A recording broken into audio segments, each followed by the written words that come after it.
Departmental level पे implement की जाती है। उनमें सिंक्रोनाइजेशन होना ज़रूरी है, क्योंकि अगर आप लोगों ने कोई स्ट्रेटजी इम्प्लीमेंट करना है, प्रोक्योरमेंट डिपार्टमेंट किसी और डायरेक्शन में जा रहा है और इंजीनियरिंग डिपार्टमेंट किसी और डायरेक्शन में जा रहा है, तो इसका तो मतलब है स्ट्रेटजी सही तरीके से ऑर्गेनाइजेशन में इम्प्लीमेंट नहीं हो रही है।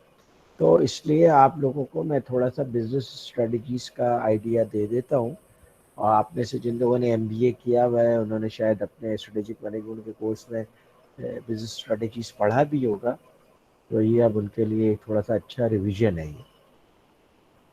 तो इसमें जो बिजनेस स्ट्रेटजीज के अंदर जो कई तरह की स्ट्रेटजीज होती हैं, उसमें से जो सबसे इम्पॉर्टेंट स्ट्रेटजी है वो यानी इम्पॉर्टेंट स्ट्रेटजीज है, वो मैं आपके साथ शेयर कर रहा हूँ।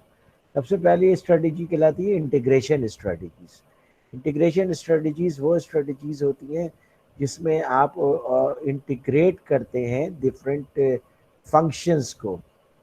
क्योंकि देखिए, कोई भी अगर आप पूरी चेन देखें ना, तो कोई भी ऑर्गेनाइजेशन सारे काम नहीं कर रही होती है, बल्कि कुछ कामों को कर रही होती है।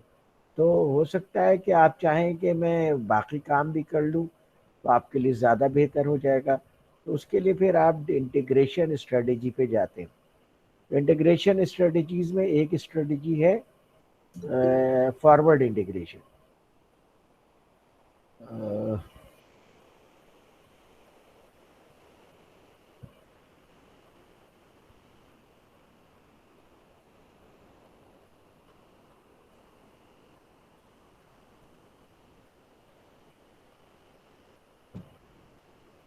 जी,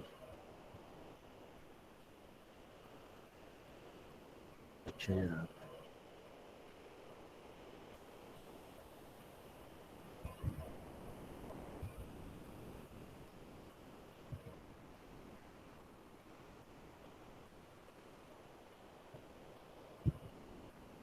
So you can see this slide, right?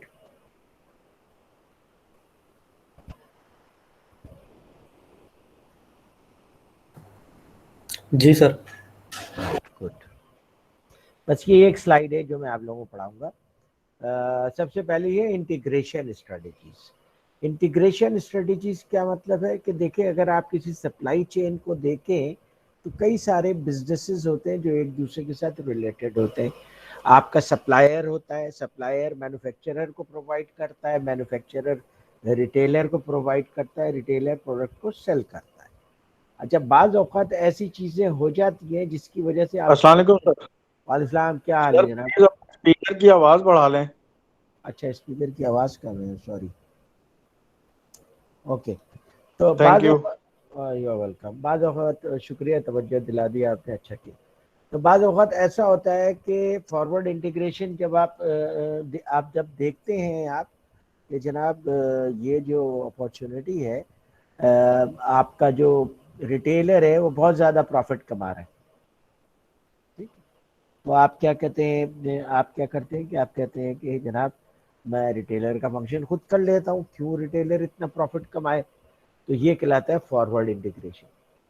या बाज़ औक़ात सप्लायर देखता है कि जिस मैन्युफैक्चरर को वो सप्लाई कर रहा है, बेसिकली सारे काम वो कर रहा है, और मैन्युफैक्चरर जो है सिर्फ असेंबलिंग करके प्रॉफिट कमा रहा है, तो मैं मैन्युफैक्चरर का पार्ट खुद क्यों ना संभाल लूँ? तो इस तरह से प्रॉफिट ज़्यादा बढ़ जाएगा। जी, यस, हेलो, एनी क्वेश्चन? तो उस सूरत में जब आप अपने से अगले वाले फंक्शन को परचेज कर लें, तो ये कहलाता है फॉरवर्ड इंटीग्रेशन। और आप अपने से बैक साइड वाला, पीछे वाले फंक्शन को परचेज कर लें, तो ये कहलाता है बैकवर्ड इंटीग्रेशन। जैसे मिसाल के तौर पर यूनिलीवर का सप्लायर था सल्फोनिक एसिड का। Sulphonic acid is an important ingredient of soap making, लेकिन वो एक ही सप्लायर था, तो वो इसलिए कभी क्वांटिटी शॉर्ट कर देता था, कभी डिले कर देता था, तो यूनिलीवर को प्रॉब्लम होती थी। यूनिलीवर ने क्या किया, बैकवर्ड इंटीग्रेशन कर लिया, यानी अपना सल्फोनिक एसिड का प्लांट लगा लिया, ठीक है? अब अगर पीएसओ नेशनल रिफाइनरी को खरीद ले, तो ये बैकवर्ड इंटीग्रेशन होगा या फॉरवर्ड इंटीग्रेशन होगा? बैकवर्ड होगा sir. Backward integration, very good. और नेशनल रिफाइनरी अगर कराची इलेक्ट्रिक को खरीद ले, नेशनल रिफाइनरी कराची इलेक्ट्रिक को खरीद ले, तो ये फॉरवर्ड इंटीग्रेशन होगा, क्योंकि नेशनल रिफाइनरी कराची इलेक्ट्रिक का फ्यूल का सप्लायर है, ठीक है। या नेशनल रिफाइनरी पीएसओ को खरीद ले, तो ये फॉरवर्ड इंटीग्रेशन। तो बिजनेसेस में ज़रूरत पड़ने पे जब देखते हैं किस तरह करके हम अपनी प्रॉफिटेबिलिटी को, कॉम्पिटिटिव पोजीशन को ज़्यादा इंटैक्ट कर सकते हैं, तो बिजनेसेस फॉरवर्ड इंटीग्रेशन भी करती है, बैकवर्ड इंटीग्रेशन भी करती है। शेल की एग्जांपल है, शेल डाउन स्ट्रीम में भी है, मिड स्ट्रीम में भी है और अप स्ट्रीम में भी है। मतलब ये कि अप स्ट्रीम से मुराद होता है ऑयल एक्सप्लोरेशन कंपनीज, और रिफाइनरीज होती है मिड स्ट्रीम कहलाती है, और जो रिटेल शॉप्स होती हैं जहाँ से आप पेट्रोल खरीदते हैं वो डाउन स्ट्रीम्स कहलाती है। क्यों? यूँ समझ लीजिए कि वहाँ से पेट्रोल फ्लो होता हुआ रिटेल शॉप तक आ रहा है, तो इसलिए इसको अप स्ट्रीम, मिड स्ट्रीम और डाउन स्ट्रीम कहते हैं। बहुत सारे जो बिजनेसेस हैं उसके अंदर इसी तरीके से इसको डिफाइन किया जाता है। पेट्रोलियम में तो ये बहुत कॉमन टर्मिनोलॉजी है, अप स्ट्रीम, मिड स्ट्रीम और डाउन स्ट्रीम।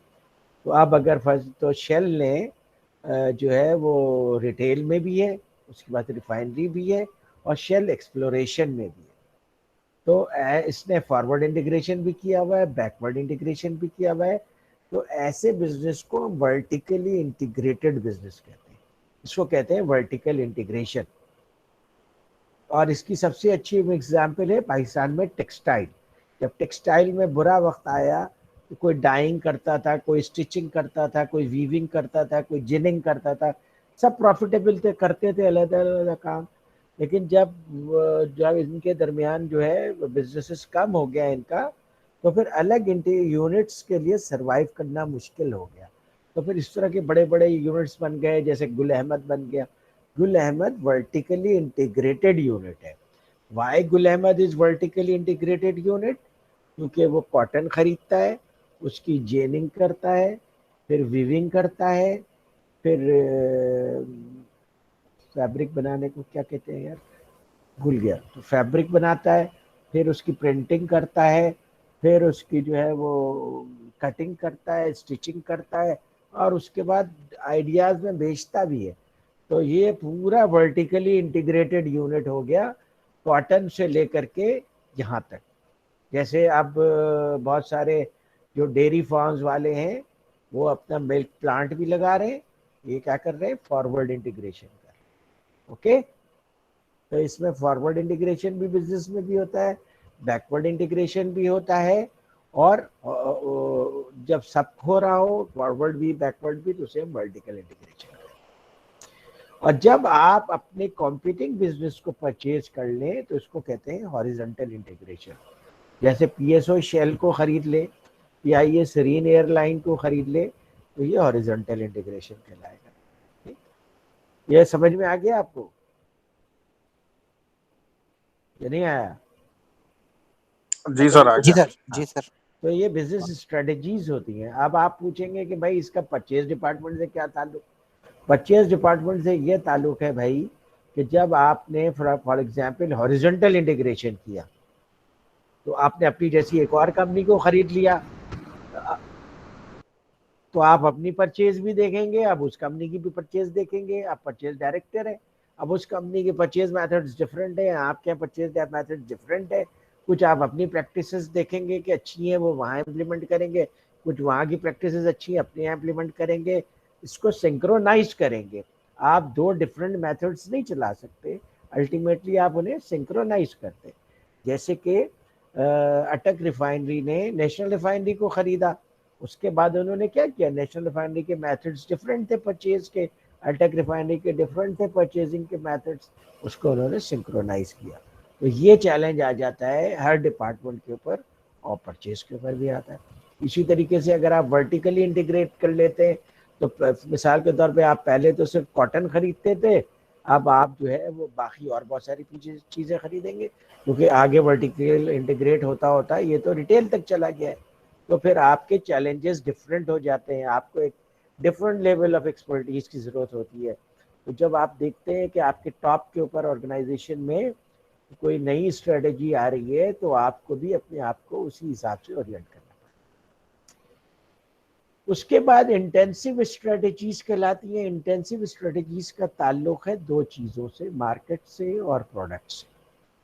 ठीक है, इसको 4x4 के मैट्रिक्स में बनाने से ज़्यादा अच्छा होता है, लेकिन अभी फ़िलहाल चलते हैं ऐसे ही कि अगर आप एग्जिस्टिंग प्रोडक्ट को मार्केट में ज़्यादा बेचने की कोशिश करें तो वो मार्केट पेनिट्रेशन कहलाता है। जैसे बोनस आजकल आप देख रहे हैं, उसने अपने आप को सस्ता भी कर दिया है, इश्तहार भी ज़्यादा दे रहा है। वो क्या कोशिश कर रहे हैं? मार्केट पेनिट्रेशन की कोशिश कर रहा है। जो एग्जिस्टिंग मार्केट है उसमें एग्जिस्टिंग प्रोडक्ट के साथ ज़्यादा रेवेन्यू अर्न किया जाए, ये मार्केट पेनिट्रेशन कहलाता है। अब मार्केट पेनिट्रेशन की स्ट्रेटेजी आपकी ऑर्गेनाइजेशन अगर परसू कर रही है तो एज प्रोक्योरमेंट मैनेजर आपका काम क्या हो गया कि अब आपको हो सकता है ज़्यादा प्रोक्योरमेंट करने पड़े, क्योंकि सेल बढ़ जाएगी। तो आपको इसके ऊपर नज़र रखनी पड़ेगी कि फ्यूचर में अगर सेल बढ़ती है तो मैं प्रोक्योरमेंट को कैसे जो है वो इन लाइन कर सकूंगा अकॉर्डिंग टू सेल्स। दूसरी चीज़ होती है कि मार्केट डेवलपमेंट करें। आप एग्जिस्टिंग प्रोडक्ट को नए मार्केट में ले जाएं। बोनस आप कराची में बेच रहे हैं, आपने कराची में लोग खरीद रहे हैं, तो यकीनन लाहौर में भी लोग कपड़े धोते होंगे, तो आप बोनस को लाहौर में भी बेच रहे हैं, तो नई मार्केट में चले गए। ये मार्केट डेवलपमेंट कहलाता है। जब मार्केट डेवलपमेंट होती है तो सिर्फ प्रोक्योरमेंट के इश्यूज नहीं आते सप्लाई चेन में, बल्कि पूरे सप्लाई चेन के इश्यूज आते हैं कि आप वहाँ पे प्रोडक्ट कैसे प्रोवाइड करेंगे, किस क्वांटिटी में प्रोवाइड करेंगे, वेयर हाउसिंग कैसे करेंगे। तो मार्केट डेवलपमेंट में सप्लाई चेन का ये चैलेंज होता है। और प्रोडक्ट डेवलपमेंट में क्या होता है कि एग्जिस्टिंग मार्केट में आप न्यू प्रोडक्ट के साथ जाते हैं। मार्केट डेवलपमेंट में आप एग्जिस्टिंग प्रोडक्ट के साथ न्यू मार्केट में जाते हैं। प्रोडक्ट डेवलपमेंट में आप न्यू प्रोडक्ट के साथ एग्जिस्टिंग मार्केट में जाते हैं। इसको कहते हैं प्रोडक्ट डेवलपमेंट। मार्केट की रिक्वायरमेंट है। आप देखते हैं कि जनाब मार्केट में लोग लस्सी पीते हैं, तो आप कहते हैं चलो पैक लस्सी ले आते हैं। जैसे एक ज़माने में पैक लस्सी आए तो लोगों ने पसंद नहीं किया उसको, प्रोडक्ट फेल हो गया। प्रोडक्ट्स फेल भी हो सकते हैं। वजह उसकी है कि हम लोग ताज़ा लस्सी पीना पसंद करते हैं। वो लस्सी लोगों को समझ में नहीं आया कि ये कौन सी लस्सी है, तो इस वजह से वो नहीं चला। तो इसकी भी पॉसिबिलिटी होती है। तो ये कहलाता है प्रोडक्ट डेवलपमेंट की स्ट्रेटेजी। ठीक है जनाब। अच्छा, कोई स्ट्रेटेजी अगर आप इसके ऊपर गौर करें तो इसके अंदर मैंने बताया है कि मार्केट और प्रोडक्ट के लिहाज से हम बात कर रहे हैं, या मार्केट नहीं है या प्रोडक्ट नहीं है। लेकिन आप दोनों काम नहीं कर सकते, मार्केट भी नहीं है और प्रोडक्ट भी नहीं हो। आप ऐसी किसी नई मार्केट में जाएं जिनको आप जानते नहीं हैं और नए प्रोडक्ट के साथ जाएं, that will be very risky. तो इसलिए वो स्ट्रेटेजी नहीं होती। ठीक है। अच्छा, अब उसके बाद होती है डाइवर्सिफिकेशन स्ट्रेटेजी। डाइवर्सिफिकेशन क्या है? आप अपने बिजनेस को बढ़ाना चाहते हैं तो आप रिलेटेड डाइवर्सिफिकेशन कर सकते हैं। रिलेटेड डाइवर्सिफिकेशन का मतलब ये हुआ कि भाई आप जो है वो जूस बेचते हैं, आप पानी भी बेचना शुरू कर दें, आप कोला भी बेचना शुरू कर दें, क्योंकि वो सब चीज़ें एक ही ट्रैक पे जाएंगी और एक ही रिटेल आउटलेट पे जाएंगी। क्योंकि जिस रिटेल आउटलेट पे कोला बिकता है उसी रिटेल आउटलेट पे पानी भी बिकता है, और उसी रिटेल आउटलेट पे इस तरह की और जूसेस भी बिकते हैं। तो इस तरह के जब आप रिलेटेड प्रोडक्ट्स लेकर के आते हैं, जिसको आप एग्जिस्टिंग इन प्रोडक्शन के इंफ्रास्ट्रक्चर को, सप्लाई चेन के एग्जिस्टिंग इंफ्रास्ट्रक्चर को यूज करके एडवांटेज ले सकते हैं, लिवरेज कर सकते हैं, तो उसको कहते हैं रिलेटेड डाइवर्सिफिकेशन। और दूसरा होता है अनरिलेटेड डाइवर्सिफिकेशन। अनरिलेटेड डाइवर्सिफिकेशन के मिसाल के तौर पे मियां मंशा ग्रुप है, वो बैंक में भी है, इंश्योरेंस में भी है, पावर कंपनी भी है, उनके सीमेंट प्लांट भी है, उनके टेक्सटाइल मिल भी है। तो उन्होंने अनरिलेटेड डाइवर्सिफिकेशन किया है। इसको कॉन्ग्लोमरेट डाइवर्सिफिकेशन भी कहते हैं। जैसे अमेरिका में इसकी मिसाल कम मिलती है, अमेरिकन अनरिलेटेड डाइवर्सिफिकेशन नहीं करते। बहुत कम कंपनीज मिलेंगी जो अनरिलेटेड डाइवर्सिफिकेशन करते हैं। और जी इज टिपिकल एग्जाम्पल कि जी के अंदर अनरिलेटेड डाइवर्सिफिकेशन है और वो बहुत सारे डिफरेंट बिजनेसेस के अंदर काम कर रहे हैं, तो वो अनरिलेटेड डाइवर्सिफिकेशन। इसको कॉन्ग्लोमरेट डाइवर्सिफिकेशन भी कहते हैं। और जैसे टाटा ग्रुप है, ये कॉन्ग्लोमरेट डाइवर्सिफिकेशन, कॉन्ग्लोमरेट बना हुआ है। और इसको चेबॉल कहते हैं कोरियन में, और इसको जापानीज में कैरेट्सू कहते हैं। तो इस तरह की कंपनीज होती हैं जिसके अंदर बहुत सारे अनरिलेटेड बिजनेसेस हो। टाटा के बारे में तो मशहूर है कि think of a business and they are into that.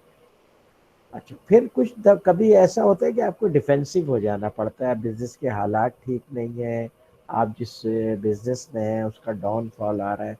जैसे रिफाइनरी में जो लोग हैं, अब उनको पता है कि ऑयल का बिजनेस ग्लोबली अब डाउन हो रहा है और आगे जा कर के अनटिल अनलेस कोई बहुत ही बड़े डिस्ट्रप्टिव चेंज ना आए, ऑयल का बिजनेस डाउन ही होगा। रीज़न इज कि दुनिया अब ऑल्टरनेटिव एनर्जी की तरफ जा रही है। गाड़ियों में भी लोग बैटरीज लगा रहे हैं, और इवन जो पावर प्रोड्यूस कर रहे हैं उसमें भी फर्नेस फ्यूल ऑयल की जगह अब वो लोग कोशिश कर रहे हैं कि ऑल्टरनेटिव एनर्जी पे चले जाए। तो ये सिचुएशन अगर रहेगी तो दुनिया में ऑयल बिजनेस कम होना शुरू हो जाएगा। देयर इज ए पॉसिबिलिटी आगे से आने वाले 40-50 सालों में ऑयल बिजनेस ख़त्म ही हो जाएगा। ठीक है, पॉसिबिलिटी है। इसलिए आप देखेंगे शेल जो है अब ऑल्टरनेटिव एनर्जी की तरफ जा रहा है। तमाम oil marketing companies alternative energy, हमारे यहाँ नेशनल। जी जी जी जी, बोले। यस। हेलो। जी बोले, कोई साहब कुछ कहना चाह रहे हैं।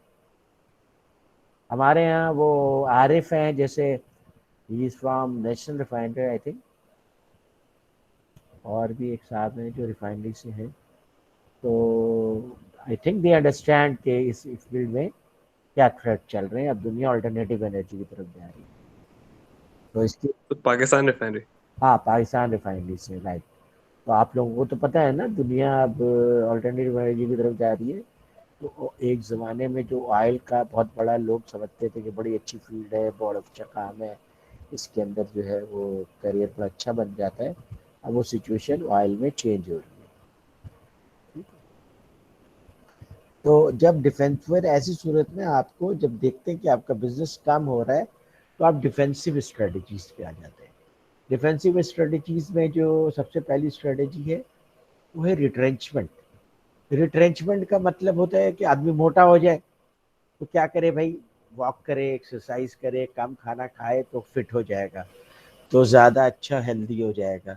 ऑर्गेनाइजेशंस में भी बाज़ औक़ात ज़रूरत पड़ती है रीस्ट्रक्चरिंग की, री इंजीनियरिंग की, डी लेयरिंग की, और डाउन साइजिंग की, राइट साइजिंग की, अप साइजिंग की।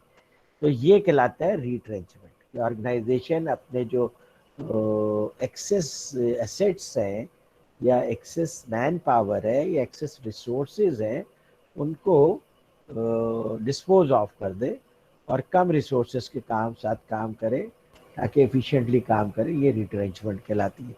जैसे इस वक्त PIA में रिट्रेंचमेंट चल रही है। ठीक है। उसके बाद जो है दूसरा जो है वो है डाइवेस्टिचर। जब रिटेंचमेंट से काम नहीं चलता तो फिर आप देखते हैं कि भाई हमारे 10 बिजनेस यूनिट हैं, उसमें से कौन सा बिजनेस यूनिट है जो कि प्रॉफिट नहीं कर रहा, तो आप क्या करते हैं, उस बिजनेस यूनिट को बेच देते हैं। ये कहलाता है डाइवेस्टिचर। जैसे यूनिलीवर ने डालडा को डाइवेस्ट कर दिया, डालडा बेच दिया उन्होंने एम्प्लॉयज़ को, क्योंकि वो उनके एग्जिस्टिंग बिजनेस के साथ मैच नहीं कर रहा था वो। और फिर बहुत सारे कॉम्पिटिटर्स आ गए थे, किसान घी और मीज़ान घी और इंसान घी, तो उससे वो कम्पीट नहीं कर पा रहे थे। अब फिर उसके अलावा ऑयल भी आ गया था, तो डालडा उसमें, वो यूनिलीवर उस तरफ एक्सपैंड नहीं होना चाह रहा था, तो उन्होंने वो डिवीजन बेच दिया। ये कहलाता है डाइवेस्टिचर। और जैसे एक्सॉन ने क्या किया था, जब डाइवेस्ट किया था पाकिस्तान में अपना बिजनेस, तो एम्प्लॉयज़ को बेच दिया था, वो एंग्रो की शक्ल में है अब आपके सामने। उसके बाद तीसरी जो और ख़राब स्टेज होती है वो होती है लिक्विडेशन, यानी कंपनी बैंकरप्ट हो गई, उन्होंने बैंकरप्सी फाइल कर दी। जब बैंकरप्सी फाइल कर देते हैं तो बैंक जो है कंपनी के मैनेजमेंट को प्रोटेक्शन दे देता है, और सप्लायर्स को और बैंकर्स को कह देता है कि भाई तुम्हारे पैसे ड्यू हैं, लेकिन आप ज़रा सब्र कीजिए, अब इनके एसेट्स बेचे जाएंगे, और एसेट्स बेचने के बाद सबसे पहले बैंक को पे किया जाएगा, फिर सप्लायर्स को पे किया जाएगा, फिर एम्प्लॉयज़ को पे किया जाएगा, फिर जो पैसे बच जाएंगे वो शेयर होल्डर्स को मिलेंगे। ये कहलाता है लिक्विडेशन, यानी कंपनी के रिसोर्सेज को बेच करके जितने ड्यूज और लॉसेस पे किए जा सकते हैं वो पे कर दिए जाएंगे। ये हो गई आपकी स्ट्रेटेजीज। उसके अलावा माइकल पोर्टर्स की जेनेरिक स्ट्रेटेजीज भी हैं। माइकल पोर्टर मैनेजमेंट का बाबा आदम समझा जाता है, गुरु है माइकल पोर्टर, ऑलमोस्ट 100 ईयर्स का है। उसकी बहुत सारी चीज़ें हैं जो मैनेजमेंट में और खासतौर पर स्ट्रेटेजिक मैनेजमेंट में पाई जाती हैं। उसने कहा कि एक्चुअली जो है 3 ही स्ट्रेटेजीज है, ठीक है, और उसकी बात में वजन है। उसने कहा है कि जनाब एक स्ट्रेटेजी तो ये है कि आप फोकस करें। फोकस क्या करें कि जनाब आप जो है कोई ऐसे एरिया में काम करें जिसको कि आप ज़्यादा बेहतर तरीके से कर सकते हैं, तो वो फिर एक सक्सेसफुल सस्टेनेबल बिजनेस बन जाए। जैसे सारे लोग सोप बना रहे हैं तो आप भी सोप बनाएंगे, तो आप कैसे कम्पीट करेंगे? कम्पीट करना मुश्किल होगा। तो आप ऐसा करेंगे, कोई नीम सोप नहीं बना रहा, तो ये फोकस कहलाए। बाज़ औक़ात इसको निश भी कहते हैं, निश मार्केटिंग। आप एक कोई एक पर्टिकुलर एरिया ले लें और उसमें काम करें। जैसे पाकिस्तान में कराची में इतने सारे रेस्टोरेंट्स खुले हुए हैं, तो अब आप क्या करें, आप कोई ऐसा रेस्टोरेंट ओपन कर लें जहाँ पे अच्छी क्वालिटी का स्टेक्स मिलते हैं, क्योंकि एरिज़ोना ग्रिल भी बंद हो गया है। अब स्टेक्स के लिए मिड मार्केट के लिए कोई अच्छा स्टेक नहीं है। ये स्टेक बिल्कुल बकवास हो गया है। जो ये स्टेक की कौन सी शॉप है, तो उसका स्टेक बिल्कुल बेकार है। तो अब आप फोकस करके, हाँ नाम बताइए। नैंडोज में आ रहा है ना स्टेक। नहीं नहीं, नैंडोज स्टेक नहीं करता, वो तो ग्रिल्ड चिकन करता है। ये जो, स्टेक्स भी मिलती अच्छा स्टेक्स भी मिलते हैं, आप मिलते होंगे यार, काफ़ी अर्से से स्टेक्स गया नहीं मैं नैंडोज। Okay good. तो आप फोकस कर सकते हैं और मार्केट में देखते हैं कि भाई ये गैप है, ये कोई नहीं कर रहा है, तो आप कर लीजिए, ठीक है। तो ये फोकस कहलाता है जी। सर इसको ब्लू ओशन भी कहा जाता है ना? ब्लू ओशन स्ट्रेटेजी एक डिफरेंट चीज़ है। ब्लू ओशन स्ट्रेटेजी का मतलब ये होता है कि आप एक ऐसी मार्केट में चले जाएं जहाँ पे कंपटीशन कम है। और इसी ब्लू ओशन पे जब किताब निकली उसके बाद लोगों ने अफ्रीका का रुख करना शुरू कर दिया। और क्योंकि अफ्रीका में बहुत पोटेंशियल है, बहुत सारी चीज़ों की ग्रोथ नहीं हुई है, तो ब्लू ओशन मेनली मार्केट से रिलेटेड है, ठीक है। ओके, फिर डिफरेंशिएशन हो गया। डिफरेंशिएशन क्या है कि आप जो है वो कुछ इस तरह से काम करें कि वही काम जो सब कर रहे हैं उससे आपका काम मुख्तलिफ लगे। जैसे सब जो है बेच रहे हैं इंस्टेंट कॉफ़ी, आप ब्रूड कॉफ़ी बेचना शुरू कर दें, ये डिफरेंशिएशन है, ठीक है। या और भी इसकी मिसाल हो सकती है, जैसे सारी दुनिया जो है लॉन के कपड़े बेच रही है, आप मगरबी कपड़े बेचने शुरू कर दें, तो आप एक डिफरेंट काम कर रहे हैं और एक डिफरेंट स्टाइल से अपने आप ग्रो कर रहे हैं, डिफरेंशिएशन। जैसे ये हमारा जेलबरी है ना, जेलबरी बहुत अच्छा आउटलेट है यार। आप लोगों को शर्ट्स खरीदने हो तो आई विल रिकमेंड कि आप जेलबरी से जाके खरीदें। अच्छी प्राइस, अच्छी क्वालिटी, लेकिन वो डिफरेंशिएशन नहीं कर पा रहे, इस वजह से उनके पास लोग नहीं जाते। तो डिफरेंशिएट करना बहुत ज़रूरी होता है। उसकी एग्जाम्पल क्या है कि जैसे ये हमारा गुल अहमद है, गुल अहमद ने लॉन से स्टार्ट किया। लॉन के कपड़े बेचते थे तो ख़वातीन जाती थी, तो ख़वातीन जाती थी तो उनके साथ साहब भी जाते थे, ज़ाहिर है, पर्स उठाने के लिए और पेमेंट करने के लिए। तो उन्होंने कहा साहब जब आते हैं तो चलो जीन्स की पैंट रख दो, टी शर्ट भी रख दो, वो भी बिकना शुरू हो गया। तो इस तरह से ग्रेजुअली आप काम करें तो ठीक है। जेलबरी ने क्या किया कि ख़वातीन के कपड़े, मर्दों के कपड़े और शायद बच्चों के भी कपड़े सब एक साथ रख दिए, तो वो अपनी आइडेंटिटी नहीं बना सके, डिफ्रेंसिएशन नहीं कर सके। जैसे आप जाते हैं कैम्ब्रिज में, तो आपको पता है ये मर्दों का आउटलेट है, तो उन्होंने डिफ्रेंसिएशन की हुई है, तो डिफ्रेंसिएशन करना ज़रूरी है। फिर एक और चीज़ होती है कामयाबी के लिए, मतलब कॉस्ट लीडरशिप। आप लोएस्ट कॉस्ट पे आप काम करें, ठीक है। तो बहुत सारे जो स्टील वगैरह के जो कंपटीशन होता है बेसिकली कॉस्ट लीडरशिप पे होता है कि कौन ज़्यादा सस्ता स्टील बना सकता है। और ये सारा कुछ जेनेरिक प्रोडक्ट में होता है, जैसे शुगर है, राइस है, मैंगोज हैं, ये सब क्या है, जेनेरिक प्रोडक्ट्स है। ये लंगड़ा आम एक खास तरह का सर जेनेरिक। आपकी आवाज नहीं आ रही है। आवाज are you getting my sound?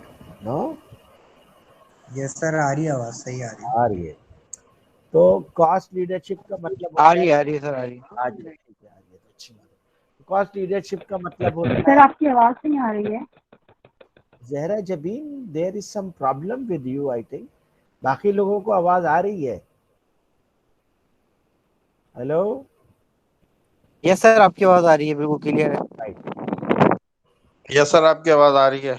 चले ठीक है। तो cost leadership is the last topic. Cost leadership का मतलब है कि बाज इंडस्ट्रीज ऐसे होते हैं जिसके अंदर आप लोएस्ट कॉस्ट पे ही सर्वाइव कर सकते हैं। अब वो खास तौर पे जेनेरिक प्रोडक्ट्स होते हैं। अच्छा, तो वो जेनेरिक प्रोडक्ट्स में आपको कॉस्ट लीडरशिप करना पड़ता है। इसलिए आप देखेंगे शुगर है और पेट्रोल है, इसमें अंदर क्या है, पेट्रोल नेशनल रिफाइनरी भी कर रहा है, पाकिस्तान रिफाइनरी भी कर रहा है, मुल्तान रिफाइनरी भी कर रहा है, अटक रिफाइनरी भी कर रहा है, लेकिन उन्होंने इसको उस प्राइस पे निकालना है कि मार्केट में उसे सेल कर सके। तो इसलिए इनकी सारा जो फोकस होता है एफिशिएंसी पे होता है। क्योंकि जो मुल्तान रिफाइनरी का क्या नाम है, पार्को, पार्को ये नहीं कह सकता जनाब हम जो पेट्रोल बना रहे हैं वो ज़्यादा ज़बरदस्त है और नेशनल रिफाइनरी जो पेट्रोल बना रहा है वो इतना अच्छा नहीं। ये जेनेरिक प्रोडक्ट्स है, तो इसलिए ये एक ही प्राइस पे बिकेंगे। और चूंकि मार्केट भी रेगुलेटेड है, यानी गवर्नमेंट प्राइस को डिसाइड करती है, तो इसमें इनके पास गुंजाइश ही नहीं है। इनके पास गुंजाइश सिर्फ ये है कि अपनी एफिशिएंसी को ज़्यादा से ज़्यादा बढ़ाएं ताकि इनका अपना इंटरनल मार्जिन इंक्रीज हो सके। ऐसी देखिए इंडस्ट्री। सर, हम लोग, सॉरी आपकी बात कर रहा हूँ, हम लोग उस प्रोडक्ट पे चले जाते हैं, हाई ऑक्टेन में चले जाते हैं, वहाँ वो रेगुलेटेड भी नहीं है और वहाँ पर आप हाँ पे अपनी आप ज़्यादा मर्जी। प्राइस चार्ज कर सकते हैं, लेकिन वो आपके जो 10-12 प्रोडक्ट्स है उनमें से सिर्फ एक प्रोडक्ट है। ठीक है ना? आप कितने कितने प्रोडक्ट्स निकलते हैं जब आप डिफरेंट इनिशियल वो करते हैं, जो प्रोसेस करते हैं आपका, तो कितने? सर अप्रोक्सीमेटली 15 से 20 प्रोडक्ट्स निकलते हैं, 15 से डिपेंडिंग ऑन रिफाइनरी कैपेसिटी। जो रिफाइनरी डिफरेंट टाइप्स की होती हैं, तो पीआरएल जिस तरह एक हाइड्रोस्केम रिफाइनरी है तो उसके 15 निकलते हैं। जो ज्यादा बड़ी रिफाइनरी होगी, ज्यादा अच्छी टेक्नोलॉजी होगी, वो और भी निकाल सकती है। और भी निकाल सकते हैं। तो उसमें से एक प्रोडक्ट ऐसा है जिसे आप डिफरेंशिएट कर दे सकते हैं। अच्छी बात है, आपने हाईलाइट कर दिया। लेकिन जो ज़्यादातर आपके प्रोडक्ट्स हैं वो जेनेरिक हैं, वो सेम प्राइस पे सेल होते हैं। Is it correct?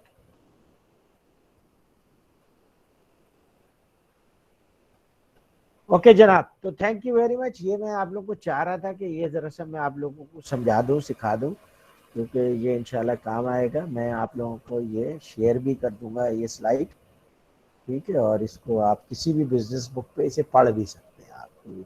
ऐसे मैं साइंस नहीं बता रहा हूँ, इसके ऊपर मटेरियल अवेलेबल नहीं है, बहुत मटेरियल अवेलेबल है।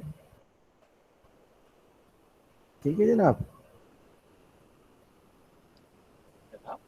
सर वो एग्जाम के टॉपिक्स डिस्कस करेंगे थोड़े से। अच्छा, वो भी कर लेते हैं भाई, सेव सर कर जस्ट आप एक आइडिया दे दें कि जैसे आपने लास्ट टाइम मिड टर्म में भी काफी जो है वो हमें बात से तो एक ना, बात से तो ना। सर हाँ की बात कर रहा हूँ सर। अच्छा ठीक है, ये बिजनेस स्ट्रेटजीज। तो सर उसमें ये, हाँ उसमें सर यही होगा कि हम फोकस होके जो है ना प्रिपरेशन कर लेंगे एग्जाम की। हाँ हाँ भाई ठीक है, और जितने दलाइल देने दे दो, दो दलाइल। वो सर वो ये कह रहे हैं कि पेपर बता दें ताकि हम उसकी फोकस होकर तैयारी कर लें। गुड। नो सर, पेपर नहीं सर, मैंने सर टॉपिक्स जो इम्पोर्टेंट टॉपिक्स हैं वो। वो एक शरीफ आदमी है, वो सीधी सीधी बात करता है, ठीक है? उसने बात को घुमाया नहीं, उसने सीधी सीधी बात कर दी कि सर पेपर ही बता दें, किस्सा ही तमाम हो। ठीक है, नहीं सर, पेपर नहीं बताएं सर, जस्ट टॉपिक्स बता दें सर प्लीज। अच्छा टॉपिक्स बता दें। अच्छा जनाब, टॉपिक्स बता देता हूँ। और डेस्कटॉप हो गया। एक तो सवाल इसी से आएगा जो मैंने अभी पढ़ाया है, बिजनेस स्टडी। आसान है ये, और देखते ही समझ जाओगे कि क्या चीज़ है। इसका तुमने डिफाइन करना है और एक एग्जाम्पल देना है, सही है ना? ठीक है भाई। सर जिस ओके तरीके सर, से ओके। मैं ठीक है सर। कि हर सवाल के साथ आपने किसी में मोस्टली एग्जांपल्स मांगी हुई थी, तो फाइनल भी इसी तरीके से होगा बिल्कुल। अब बिल्कुल बिजनेस स्ट्रेटेजी दे रहे हो तो भाई उसकी एक एग्जाम्पल दे दो, अपनी इंडस्ट्री से एग्जाम्पल दे दो, ठीक है। अच्छा किताब और कहाँ सर है यार? कितने क्वेश्चंस होंगे और कितना अटेम्प्ट करना होंगे, कुछ 10 एनी आइडिया? सवाल होंगे, 2 घंटे टाइम होगा और 10 के 10 अटेंड करने होंगे। एनईडी फाइनल एग्जाम में वो नहीं देता, क्या नाम है, चॉइस नहीं देता।